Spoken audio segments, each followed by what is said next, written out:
Você sabe o que nós humanos do século XXI valorizamos, desejamos e veneramos acima de tudo? A coisa que buscamos, minuto a minuto, sem parar, 365 dias por ano? Um idealista diria que a resposta é amor ou talvez felicidade. Um cínico poderia dizer dinheiro ou poder. Eu penso o seguinte: depois de ver os meus colegas bípedes tropeçarem nessa rocha giratória por tantos anos, eu diria que o impulso humano mais profundo, o nosso maior desejo e necessidade é a comunicação. E agora, neste momento, a comunicação está mudando. Antigamente, o jeito como a nossa cultura falava sobre si, todas as coisas que líamos, assistíamos e ouvíamos, eram controladas pelos figurões que dirigiam os jornais e as redes de TV, os chefões dos estúdios e os monstros da música. E essa gente decidia não só quais informações você receberia, mas quando e como as conseguiria e o quanto pagaria por elas também. Eu sou o John Heilemann e estou aqui para contar a você sobre um levante na comunicação que vem acontecendo ao nosso redor. Uma revolta incendiária dos mais fracos que fez tremer os gigantes da mídia em seus ternos de alfaiataria. Uma revolta alimentada pelo que mais? Pela internet. Para contar essa história, explorei a vastidão infinita da internet. De seus quadrantes mais movimentados até os seus esconderijos mais infecundos. Penetrei nos bastidores do Vale do Silício, mergulhando nos assuntos e reuniões dos líderes de uma nova geração de empresas como o YouTube e o MySpace e o Facebook. Empresas que começaram a transformar a rede em um meio de mão dupla, interativo e democrático. Controlado por ninguém, mas moldado por todos. Em outras palavras, o nosso meio.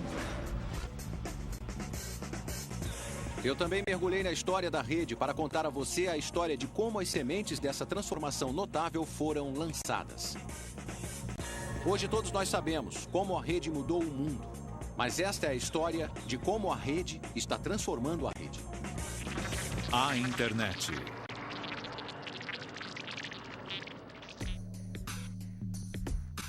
Este é o Vale do Silício, na Califórnia, e estas figuras são Chad Hurley, Kevin Rose e Jay Adelson. E eles podem até parecer mais com cordeiros do que leões, mas esses caras são os líderes da Revolução Web 2.0. Rose e Adelson dirigem o Digg, o site de notícias sociais da rede, cujo conteúdo é escolhido por sua devotada comunidade de usuários, que é de milhões. Hurley, por outro lado, é o cofundador de um dos sites mais populares do planeta, o YouTube, o serviço de compartilhamento de vídeos que foi comprado pela Google em 2006 por incríveis 1,65 bilhão de dólares. E você pode achar que, como outros inovadores, esses caras entrarão nessa para enriquecer. É, foi por isso. Mas eles também têm a missão de mudar o mundo através do poder do povo na rede. Eu acho que esse é o objetivo da internet. A internet serve para conectar indivíduos ou conectar indivíduos à informação. Em quem você confia mais? Você confia num executivo de uma corporação que fica numa salinha esfumaçada qualquer ou nos seus iguais e nas pessoas que estão conectadas a você? E se esse papo parece meio guerrilheiro, é porque é mesmo. O Digg e o YouTube fazem parte de uma nova onda de serviços da rede, cada um mais popular do que o anterior, na qual todos oferecem uma alternativa para a mídia antiga, como esta que você está vendo agora.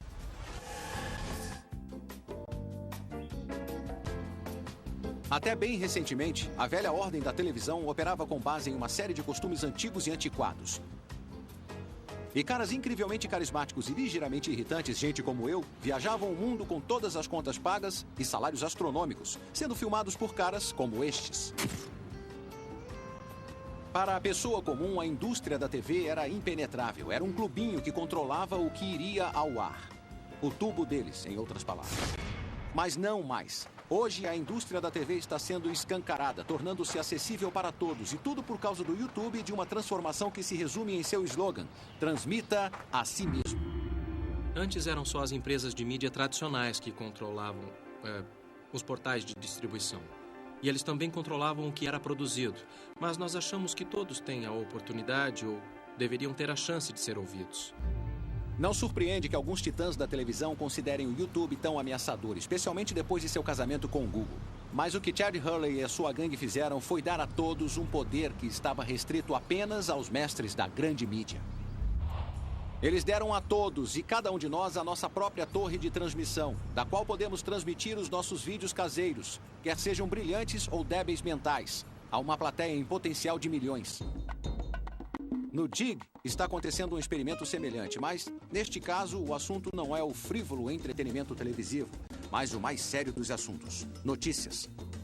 Como um jornal, o Digg é uma cornucópia dos acontecimentos mais recentes no mundo.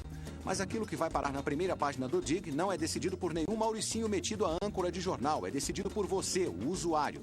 E quanto mais pessoas Digg, que equivale a dizer votam, por uma determinada história, mais destaque ela terá no site. Bom, era sempre um punhado de editores que determinava o que ia para a primeira página de um jornal ou de qualquer mídia impressa. Agora são os nossos quase 1 milhão de editores registrados, constantemente à procura de grandes notícias, informações, histórias, vídeos e tudo mais para expor à comunidade. O que o Digg está fazendo é mostrar que um blog pode estar no mesmo nível que o New York Times e que cabe ao público decidir o que é importante. O pessoal, tanto do YouTube como do Digg, acreditam em uma teoria chamada sabedoria das multidões. Eles também estão cientes do fato de que nada nos agrada mais do que o som da nossa própria voz e a nossa própria imagem projetada numa tela. E no momento ninguém compreende melhor tudo isso do que este garoto, Mark Zuckerberg, de 22 anos, fundador de um borbulhante site de interconexão social, o Facebook. O motivo de você passar tanto tempo se comunicando com seus amigos, sabe, e com outras pessoas que você respeita é porque as opiniões deles e o que dizem significam muito para você. Então, o que tentamos fazer no Facebook foi mapear todos os relacionamentos que as pessoas têm. Há cerca de um ano, cruzei o país num voo com Arthur Sulzberger, o editor-chefe do New York Times, e com Mark Zuckerberg. Zuckerberg chegou 20 minutos atrasado para o jato do New York Times, imagine, vestindo um short de ginástica e de chinelos.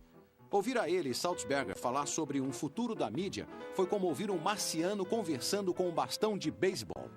Terminado o voo, Sulzberger me perguntou o que eu achava de Zuckerberg. Eu disse que eu achava esperto, mas jovem. Sulzberger respondeu: é esperto, mas muito jovem e muito sortudo. E disse que ele era só a novidade do mês. Um ano depois, o preço das ações e os lucros do New York Times estavam em queda livre e a empresa reconhecia que a sua estratégia na rede era uma confusão só. Enquanto isso, o Facebook estava cada vez mais popular, a caminho de se tornar uma empresa multibilionária de capital aberto e possivelmente até mesmo o próximo Google. Bom, sempre foi muito surpreendente, né? Quer dizer, só pelo fato de que continua a crescer a mais de 3% toda semana. Isso quer dizer, quando você chega a um índice de crescimento de mais de 200 mil usuários por dia, você pergunta, isso vai durar ou vai continuar a crescer? Pois cresce e consistentemente.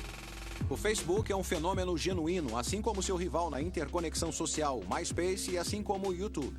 Um dia você nunca ouviu falar neles, e no dia seguinte estão por todo lado, em casa, no escritório, no laptop dos nossos filhos, e admitamos, no nosso também. Mas a verdade é que o Facebook, o YouTube, o MySpace e o Digg não surgiram do nada. Eles são descendentes diretos de outra safra de revolucionários da mídia que, em termos de alta tecnologia, entraram em cena há uma eternidade. E com isso eu quero dizer, você sabe, há pouco mais de uma década.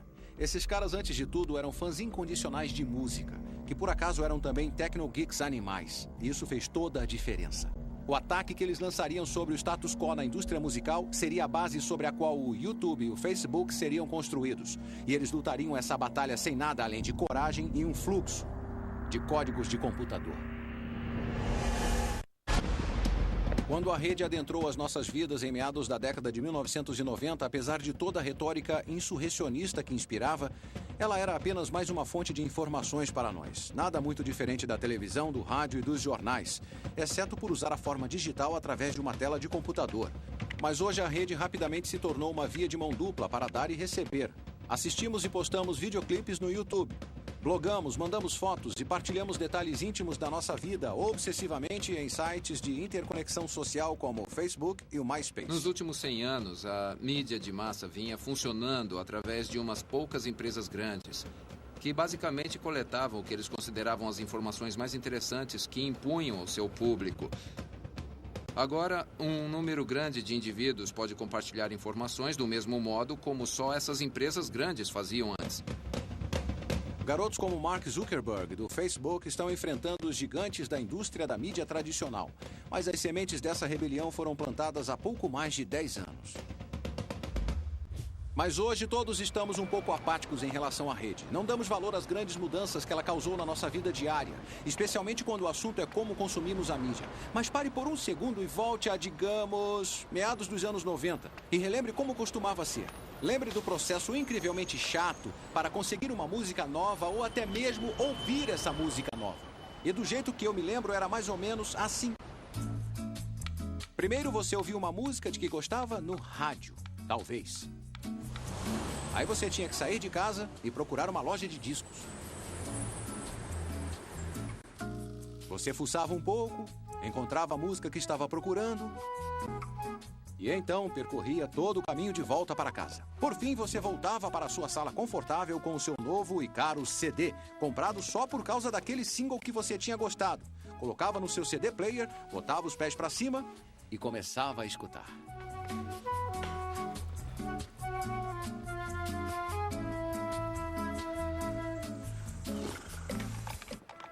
E era muito comum você descobrir que o resto do CD era um lixo total.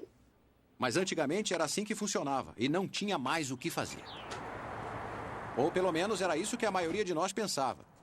Mas escondidos nos dormitórios das faculdades e nos subúrbios dos Estados Unidos havia um pessoal que pensava diferente.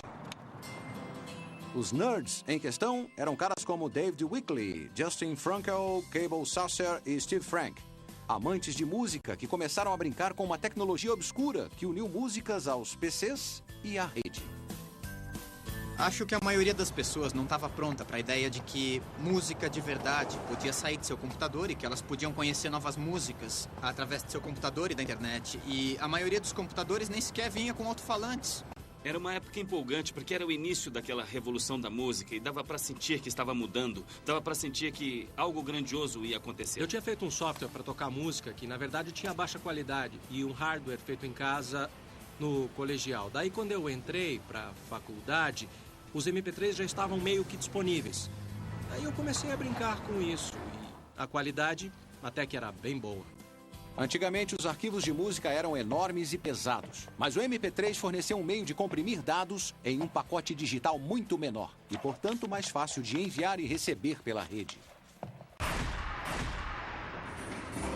Animados com as possibilidades oferecidas por isso, Frank, Sasser e Frankel, de 18 anos, criaram tocadores de mídia baixável, o Audion e o Winamp, aplicativos que permitiam aos usuários armazenar e tocar músicas na forma de MP3 em seu computador. Mas isso foi só o começo. Amantes de música e entusiastas da internet como David Wickley estavam empolgados com a ideia de distribuir e acessar músicas em MP3 online. Ainda calouro de ciência da comunicação em Stanford, Wickley lançou um site com informações sobre MP3, cheinho de músicas baixáveis.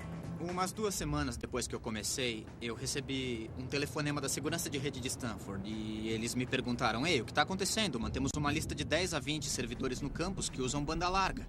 E normalmente os computadores dos dormitórios não entram nessa lista, mas seu computador está no topo da lista e está usando cerca de 85% de toda a largura de banda da rede de Stanford. Ficamos curiosos. O que está acontecendo?" O que estava acontecendo eram as primeiras etapas de uma insurgência na internet que logo pegaria a antiga ordem do ramo musical totalmente de surpresa.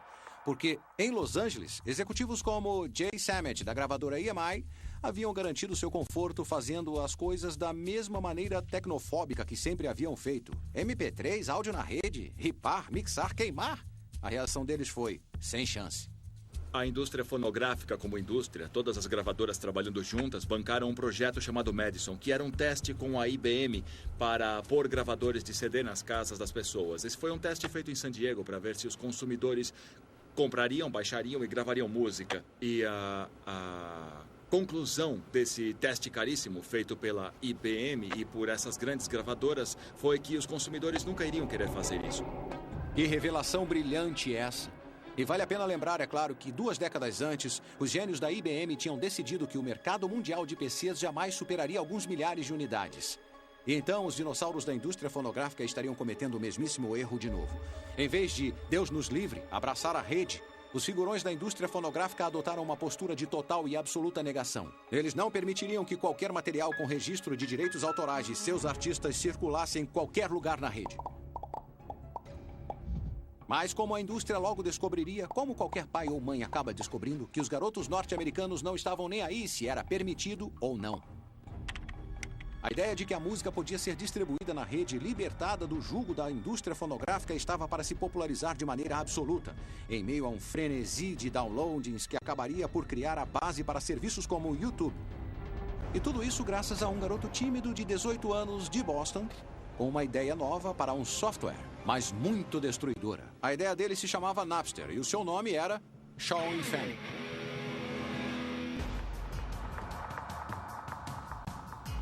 Em 1999, Fanning estudava na Universidade Northeastern, em Boston.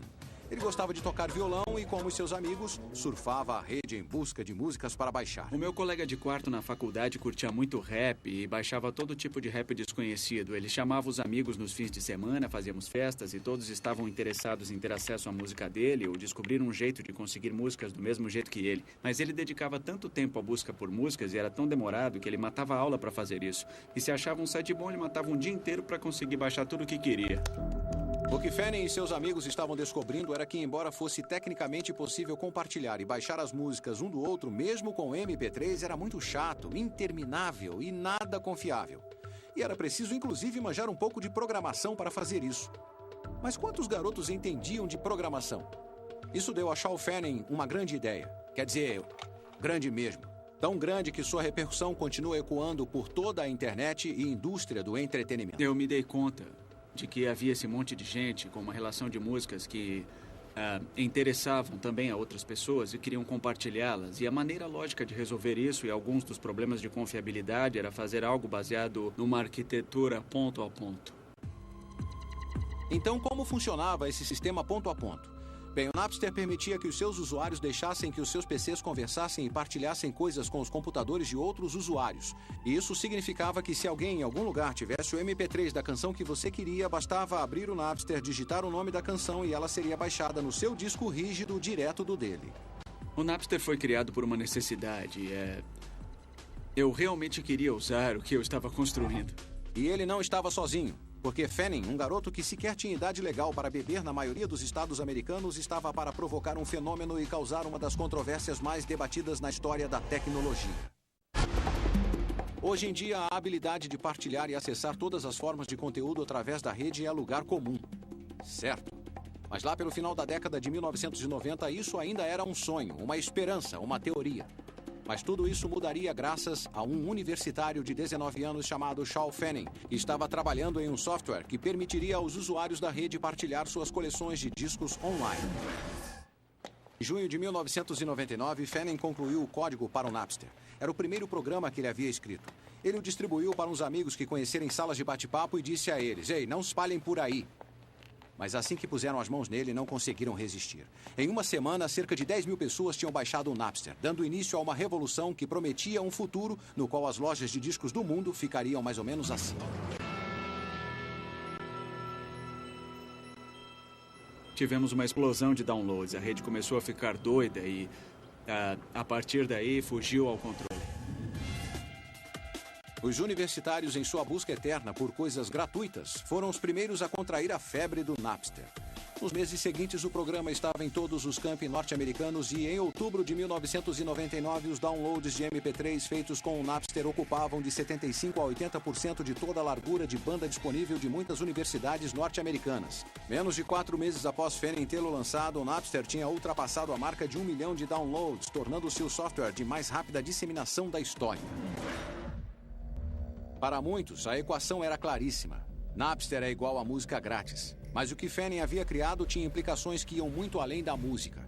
Ele criou um meio de transformar usuários de recipientes de informação passivos a participantes ativos e engajados, revelando as suas preferências, partilhando as suas posses mais preciosas e falando com os outros sobre as suas maiores paixões. E no processo, eles estavam se tornando uma das primeiras comunidades autênticas da rede, coisa que incontáveis sites no futuro, desde o Friendster ao MySpace ao Facebook, tentariam ansiosamente se tornar. Era uma daquelas coisas em que algo tão simples quanto ver alguém baixar uma determinada trilha sua e você poder clicar com o botão direito e mandar uma mensagem, falar com ele sobre a trilha, foi o que fez essa coisa se tornar poderosa. Isso não era possível antes do Napster. Com especuladores do Vale do Silício batendo à sua porta, Fanning juntou suas coisas e foi para o oeste, na Califórnia, transformando o Napster de passatempo a negócio oficial. O futuro do novo serviço parecia brilhante, mas havia só um probleminha. O sucesso sem precedentes do Napster não havia passado despercebido para Hillary Rosen, presidente da Associação Americana da Indústria Fonográfica, uma organização criada para representar os interesses e proteger os lucros da indústria fonográfica. Rosen era conhecida por ser durona e quis dar uma palavrinha com Fanning. Ligamos para o Napster e dissemos: nossa, que ideia genial, mas sabia que é ilegal? E eles: sério, não pode ser ilegal. Bom, ok, talvez seja, mas digam o que quer que a gente faça. E nós, claro, terão de filtrar as canções com direitos autorais do seu site. E como vamos saber se tem direitos autorais? Bom, por exemplo, se é uma canção dos Rolling Stones, é de se imaginar que seja uma canção registrada. Por mais genial e de vanguarda que fosse, para a indústria fonográfica, usar o Napster para trocar arquivos online de graça era o mesmo que entrar numa loja de discos e roubar um monte de CDs. E com milhões de arquivos sendo trocados online todo dia, isso era furto numa vasta e épica escala. O rosto de Fanning agora enfeitava as bancas de jornal dos Estados Unidos e milhões de pessoas aderiram ao Napster. Mas havia nuvens no céu. Zangados por ver a sua música partilhada e distribuída de graça na internet, bandas de rock assustadoras, cabeludas e podres de ricas como Metallica resolveram agir. Assim, Rosen e o RIAA abriram contra o Napster um processo que previa consequências profundas para o papel dos direitos autorais na era digital. Após uma batalha jurídica agressiva e amarga, que aconteceu aqui, no 9º Tribunal de Apelações, com a presença da mídia do mundo todo, em julho de 2001, chegou-se a um veredito. O Napster teria que fechar imediatamente. A indústria fonográfica havia vencido, pelo menos por hora, mas também havia mostrado que era uma força reacionária. Em vez de abraçar o futuro, ela havia entrado em pânico e declarado guerra contra os seus clientes, chamando-os de foras da lei em vez de considerá-los o que eles eram, fãs. Vingada nos tribunais, a indústria fonográfica podia reclamar vitória em sua guerra contra o compartilhamento de arquivos. Ela havia fechado o Napster e mandado Shaw Fanning plantar batatas. E incentivou Steve Jobs e a Apple a criar a loja iTunes, onde músicas eram vendidas a 99 centavos de dólar cada, com uma proteção anti-pirataria que deixou as gravadoras muito felizes. Mas como se perceberia mais tarde, o suposto triunfo da indústria fonográfica parecia mais uma vitória vazia e inútil. O fechamento do Napster impediu o declínio das vendas de músicas? Não. Elas continuaram a sua longa e constante queda em espiral. E fechar o Napster impediu a troca ilegal de arquivos depois? Não. Serviços como o Kazaa simplesmente continuaram de onde o Napster tinha parado, alimentando ainda mais a troca de faixas pirateadas. Ah, tá bom, pode-se dizer que pelo menos os processos mandaram um recado para todo o Vale do Silício em nome de toda a indústria do entretenimento. Um aviso sombrio para os moleques abusados. A troca de material registrado não seria tolerada. Pode até ser, mas parece que esse aviso não teve o efeito desejado. De fato, poucos anos depois, surge uma outra inovação no Vale do Silício, com um jeitão bem parecido com o Napster, exceto por lidar com vídeo em vez de música, e que viria a se tornar muito, muito maior que o Napster jamais tinha sido. Perto da virada do milênio, o Napster revolucionou a distribuição de mídia, inflamou as paixões de milhões de fãs de música, começou a fazer os usuários participarem ativamente na rede, aterrorizou a indústria fonográfica e então foi simplesmente destruído por isso. Embora os tribunais tenham considerado que o Napster infringiu a lei, ele também abriu um novo caminho. Caminho esse que em uma nova leva de inovadores do século XXI logo reclamaria. E o mais conhecido entre esses inovadores, é claro, é o YouTube, que nos últimos 2 anos se tornou uma sensação mundial, em grande parte por permitir o acesso a incontáveis clipes de séries de sucesso da TV, séries produzidas e de propriedade de empresas de mídia gigantes como a Viacom. E como essas empresas reagiram ao empréstimo de seu conteúdo? Bem, recentemente entrevistei Philip Dauman, presidente da Viacom, e o que ele disse sobre o YouTube lembrava muito a controvérsia do Napster. É uma empresa de altíssima qualidade. Tem muitas pessoas muito espertas que podem fazer coisas bem rápido quando querem. E eu acho que até esse momento elas não quiseram, mas talvez queiram no futuro e queiram se unir ao consenso do qual eles precisam fazer parte. E a evidente infelicidade de Dauman expressou-se de forma jurídica. A Viacom abriu um processo de $1 bilhão contra o YouTube, acusando o site de descaso descarado pelas leis de propriedade intelectual devido ao material registrado que aparece no site. E você pode ficar tentado a perguntar, essa gente não aprendeu nada? E eu a responder, acho que não. Embora o YouTube remova qualquer material registrado assim que o dono solicita, e embora o YouTube esteja tentando criar um sistema mais fácil, parece que os medos de Dauman não diminuíram. Mas fazer o YouTube ceder não será tão fácil quanto fechar o Napster, porque, diferentemente do Napster, o YouTube não é mais uma entidade sem verba. O seu benfeitor tem uma conta bancária enorme. É o gigante das buscas, o Google, que comprou o YouTube no final de 2006. Acho que definitivamente teria sido difícil, para dizer o mínimo, sem usar os recursos do Google, lidar com o nível de, interesse em nossa empresa por parte dos grandes da mídia. O YouTube pode ter se tornado o maior alvo na tentativa da velha guarda proteger os seus flancos. Mas embora o serviço realmente tenha se tornado um lugar onde milhões de pessoas postem e compartilhem material registrado, essa pode não ser a maior ameaça que o YouTube representa para os gigantes da mídia. Acredito que o que está afetando a eles não são só os efeitos da internet. A internet abre novas oportunidades de distribuição que eles não necessariamente controlam. E as pessoas têm a oportunidade de criar o seu próprio conteúdo. E as pessoas estão divertindo a si mesmas. E eu acho que no final o objetivo é esse. Às vezes elas se sentem ameaçadas pelo fato de que as pessoas preferem ver a si mesmas do que ver o conteúdo deles. Desde a sua criação, o YouTube tem estado na vanguarda do movimento pelo conteúdo criado pelo usuário. Ele oferece uma plataforma para as pessoas expressarem a sua criatividade e saciarem a sua vaidade. As pessoas ficaram doidas por ele e postam online incontáveis vídeos, digamos de qualidade muito variável. YouTube não veio sozinho. Com a ascensão de sites como Craigslist e Flickr, Digg e Match.com, postar vídeos online se tornou apenas uma das muitas maneiras pelas quais as pessoas se tornaram participantes ativos numa rede que cada vez mais passou a ser uma via de mão dupla. Compartilhar suas músicas, vender coisas, expor fotos pessoais para arranjar um encontro. Com essa mudança de atitude, instalou-se uma nova era na internet. Uma era em que o conteúdo é criado pelas massas, fruto de sua sabedoria e de sua estupidez. Uma era rotulada como Web 2.0. A frase tem significados diferentes para diferentes pessoas, mas ela nunca teve um teórico tão essencial quanto Fred Wilson.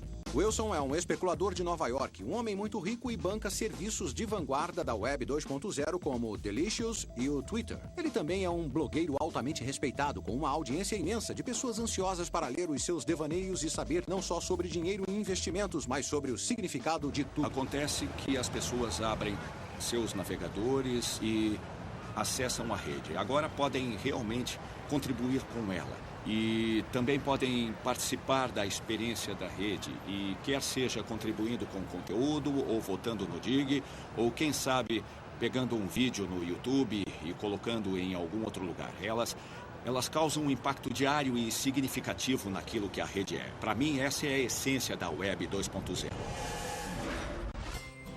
Todos os filamentos da Web 2.0 se convergem para o novo mundo da interconexão social que nasceu após a falência das empresas .com.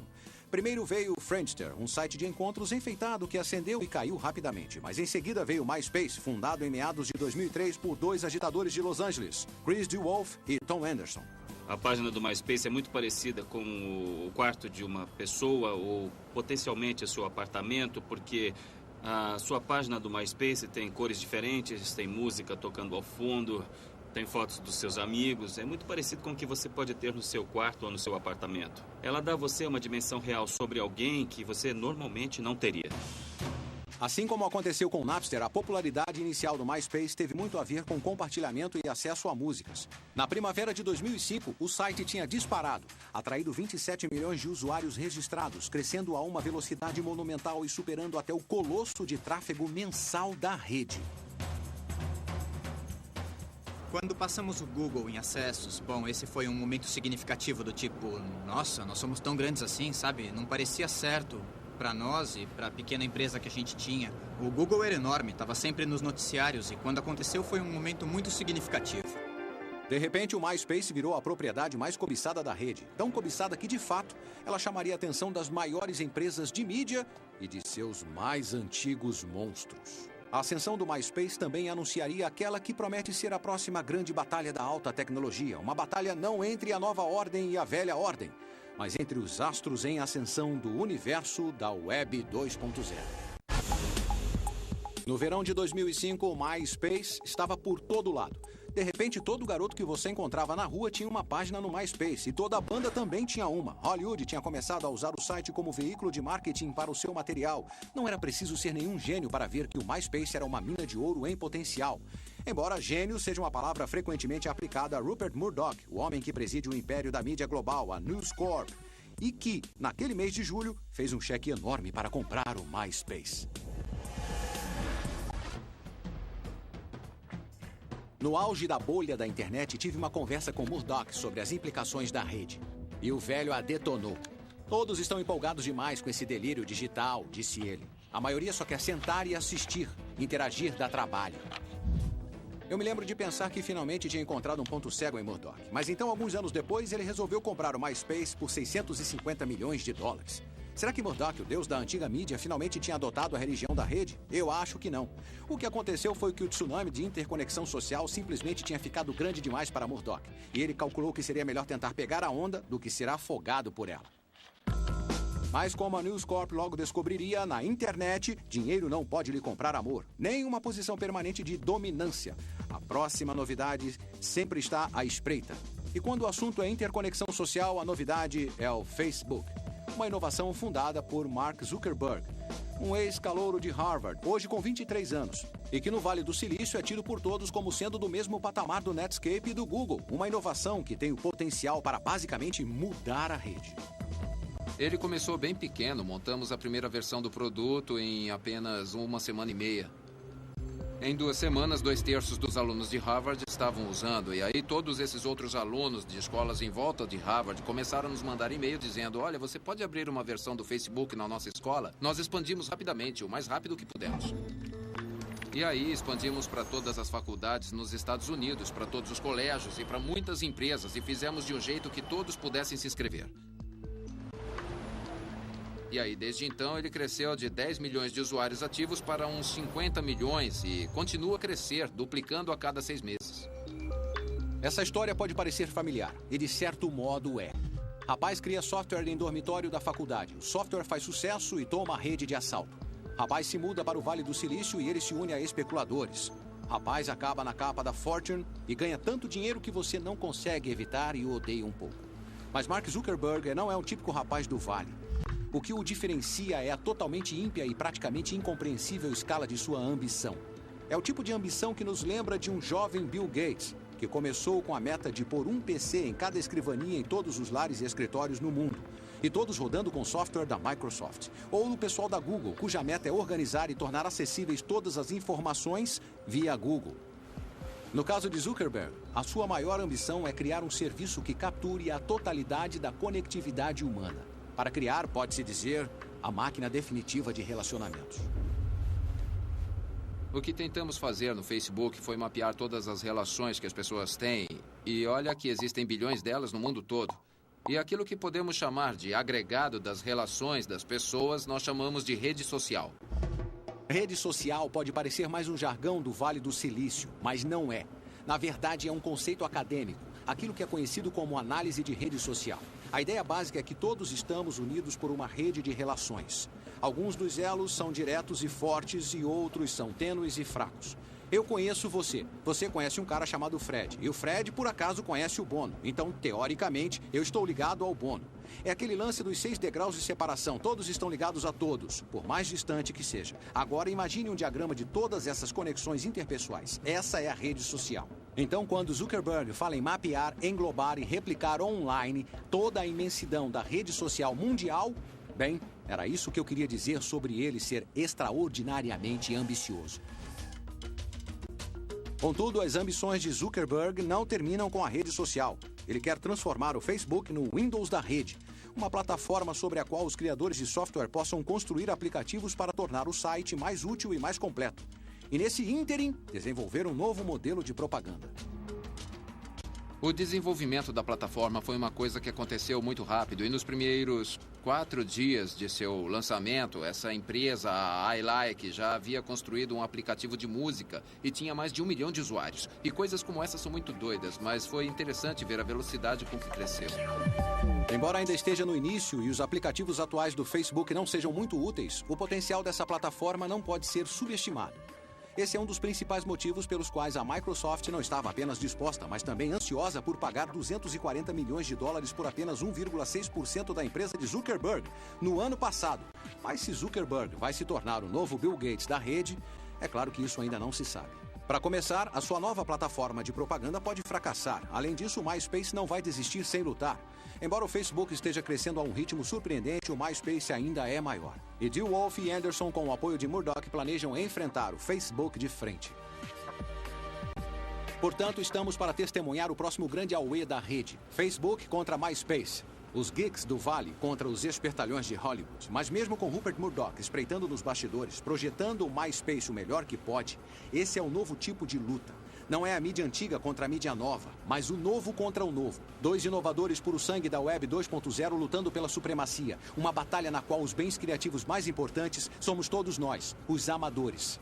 Qual lado vai vencer? Talvez os dois, ou talvez nenhum.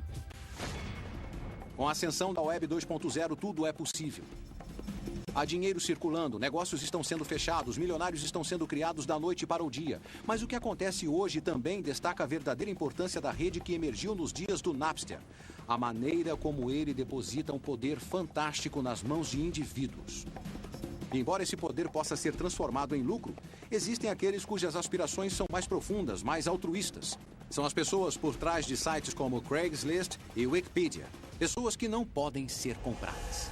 À medida que a mídia tradicional tem observado a emergência da rede de 2 vias, os seus habitantes começaram a imaginar e até temer pelo futuro de suas indústrias e até deles próprios. E entre os mais temerosos estão os meus amigos que trabalham em lugares como este, no do jornalismo profissional, pois nada resume mais as tendências democratizantes da Web 2.0 do que aquela nova forma de expressão que conhecemos como blog. No mundo todo, pessoas comuns estão postando os seus pensamentos, a sua retórica, os seus conhecimentos e, às vezes, até os seus noticiários na rede.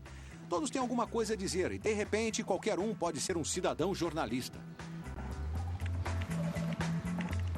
Mas os meus amigos repórteres não são os únicos sacudidos por essa ascensão da rede de 2 vias. Os chefes deles estão ficando histéricos também. Agora, antigamente, e até bem recentemente, os editores de jornais podiam relaxar em seus escritórios, tranquilos na sabedoria de que não importava se a economia estava em alta ou em baixa. Eles sempre tinham uma fonte de renda confiável, os anúncios classificados. Mas hoje, esses mesmos editores de jornais não estão nada relaxados. Ao contrário, tremem de medo toda vez que uma palavra é dita. Não é internet e não é rede, mas sim Craig. É Craig da Craigslist. Um dos sites mais populares do mundo, que funciona como uma espécie de quadro de avisos online em 450 cidades no mundo todo, completa, com todas as coisas que você tem na seção de classificados de qualquer jornal. Empregos, coisas para vender, coisas procuradas, lugares para alugar, lugares para comprar, oportunidades, serviços e, é claro, anúncios pessoais, muitos deles picantes. E o fato de seus classificados serem gratuitos é o motivo dos editores de jornais estarem nervosos. Considerando a escala e o alcance global da Craigslist, é evidente que a empresa por trás dela deve ocupar uma sede enorme e chamativa no coração do Vale do Silício. E é claro que o homem por trás de tudo isso deve ser um bilionário voraz, feroz, formidável e imponente. Ou talvez não. Aí está ele, Craig Newmark, para ser exato. Um ex-programador fofo e de meia idade que gerencia esse site livre para usar e livre para postar em seu minúsculo escritório em São Francisco, que já foi seu apartamento.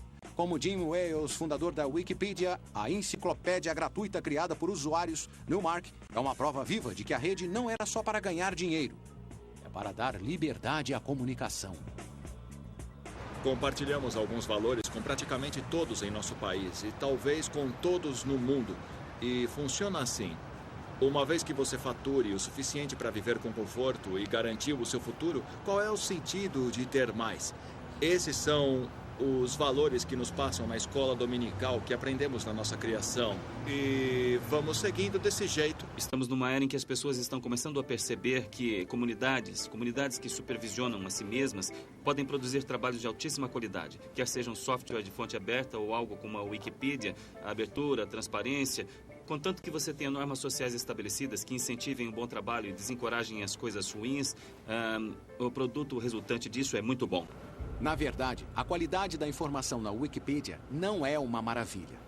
Devido à sua natureza aberta e ao fato de que oferece anonimato a qualquer um que queira adicionar, subtrair ou editar as informações em suas entradas, a Wikipedia é vulnerável ao abuso. Pró-democráticos inseriram as palavras idiota e racista, a biografia de Rush Limbaugh. E pró-republicanos mudaram a entrada da guerra do Iraque e a chamaram de liberação em vez de ocupação. Então, talvez a melhor maneira de pensar na Wikipedia é que ela contém 100 vezes mais informação do que uma enciclopédia à moda antiga, mas tem apenas cerca de 90% de precisão. No geral, não é uma troca muito ruim. Então, contanto que você reconheça que, embora a Wikipedia possa ser um recurso inestimável, ela não deve ser considerada definitiva, nem considerada infalível. A Wikipedia e a Craigslist demonstram, e o espaço cibernético deixa evidente, a rede nos pertence. Ela nos deu um megafone através do qual podemos gritar o nosso ponto de vista, por mais que seja ou não maluco, trivial ou profundo, para exibir a nossa criatividade para os amigos, família e para totais estranhos, para acessar a mídia do jeito que queremos e dizer o que quisermos. O que estamos vendo agora é o fluxo de poder de um grupo relativamente pequeno de pessoas, de qualquer um que queira o seu pedacinho de poder através da rede. Nós passamos por aquela bolha.com quando começou a parecer que a internet só teria anúncios em pop-up e venda de comida de cachorros e coisas assim. Então isso remonta a uma era anterior. Agora, qualquer um pode chamar sua atenção. E isso importa. Há problemas com ela, mas essa é uma grande onda de democracia. Isso quer dizer que a rede finalmente está se tornando aquilo que os seus criadores sempre quiseram. Uma coisa que as grandes empresas nunca poderão controlar: o meio de expressão do povo. Você não acredita em mim? Pergunte ao cara que a inventou.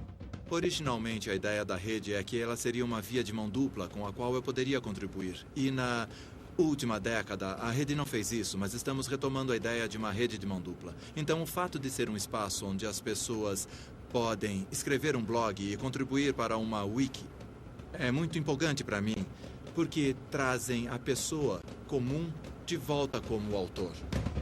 Versão brasileira, DPN Santos. E quanto ao futuro? Para onde a rede vai? Bem, se eu pudesse responder a isso com exatidão, seria um bilionário. E com certeza, sob nenhuma circunstância, partilharia essa informação com você. Mas o que eu sei é a direção geral das mudanças que estão por vir na rede. Maior, mais veloz, mais social, mais penetrante, mais consumidora, mais envolvente. E quer gostemos ou não, a rede tomou vida própria. Ela é autocatalítica.